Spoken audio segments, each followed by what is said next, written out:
বর্তমানে হচ্ছে আমাদের ঝাড়খণ্ড আর পশ্চিমবঙ্গের যে বর্ডার, ঝাড়খণ্ডের মধ্যেই পড়ছে বাঘটা, কিন্তু দুয়ারসিনি থেকে 2-3 কিলোমিটারের এরকম। আর এক্স্যাক্ট লোকেশন তো আমরা জেনারেলি বলি না, তো এরকম কাছাকাছি জায়গাগুলোতেই আছে। শেষ দুয়ারসিনি অবস্থান কোথায় পাওয়া গিয়েছিল?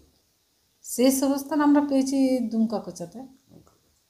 ওটা আজকে, গতকাল ছিল শেষ অবস্থান, ছিল মাকোপলি, আমার জুরিডিকশনটা মাকোপলি। তারপরে ওদের ওখানে গেছে আমবেড়া, কালাজোর, এই জায়গাগুলো। মোটামুটি ওই যে পাহাড়গুলো আছে দুটো স্টেটের মাঝখানে, সেই পাহাড়গুলোতেই ঘোরাঘুরি করছে, পাহাড়ের পাদদেশে। এখন স্টেট হিসেবে ওটা ঝাড়খণ্ড স্টেট পড়বে। আপনাদের মানে আমাদের যে আপনারা কি ব্যবস্থা নিচ্ছেন এরপরে?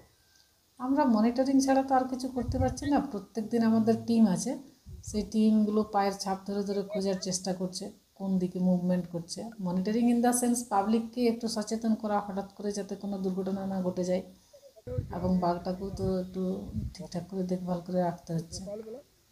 এখনো পর্যন্ত ওই স্থানে মানে ওই এলাকায় কি বন দপ্তরের কর্মীরা নজরদারি চালাচ্ছেন? দুটো division, Jamshedpur division, Kangsabati south division, ওদিকে ঝাড়খণ্ড ডিভিশন, এই ঝাড়গ্রাম ডিভিশন, সবাই মিলেই এটাকে মনিটরিং করা হচ্ছে যাতে বাঘটার কোনো ক্ষয়ক্ষতি না হয়। আপনারা কি বাঘটাকে এই এই জেলায় মানে আপনারা কি খাঁচাবন্দি করবেন, না খাঁচাবন্দি করার চেষ্টা করবেন, না এটাকে আবার সেই যে রুট আছে সেই রুটে ফিরিয়ে দেওয়ার চেষ্টা করবেন? আমরা তো চেষ্টা, সব থেকে ভালো হয় বাঘ যদি নিজের হোম যেখানে ছিল সেখানে ফিরে যায়, সেটা সব থেকে ভালো। খাঁচায় তো জঙ্গলি জানোয়ারকে সচরাচর বন্দি করার ইয়ে নয়, কিন্তু যেহেতু এই হ্যাবিটেটটা বাঘের জন্য খুবই ভালো, কিন্তু আমরা যারা এলাকার বাসিন্দা বা তারা তো এই বাঘের সাথে সহাবস্থানটা এখনও শিখে উঠিনি।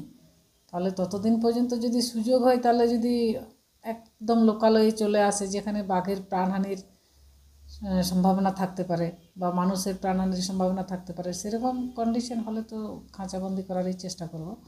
আদারওয়াইজ যদি জঙ্গলে জঙ্গলে পাহাড়ে পাহাড়ে যদি নিজে যেখান থেকে এসেছিলো সেখানে ফিরে যায়, সেটা সব থেকে ভালো হবে।